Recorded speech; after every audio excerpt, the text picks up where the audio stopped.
এইটো আমাৰ মা আমাৰ ইমান বেয়া গতি হৈছে মানে চিলিণ্ডাৰ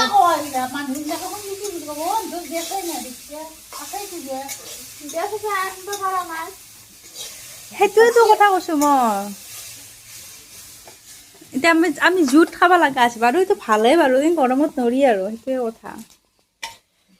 এবাৰ কি বনাইছা দেখাই দিয়া একবাৰ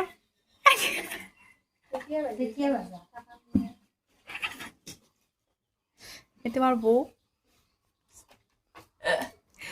আলু কাটি আছে আজি আমি 7 দিন আটখা মাংস খাম বহুত দিনৰ মূৰত মানে বহুত বছৰ মূৰত আমি চয়াবিন বেছি নাখাওঁ আজি খাম ধিন মই ডাইৰেকশ্যনত আছোঁ কোনে কি কৰিব ইমান বেয়া গতি হৈছে আমাৰ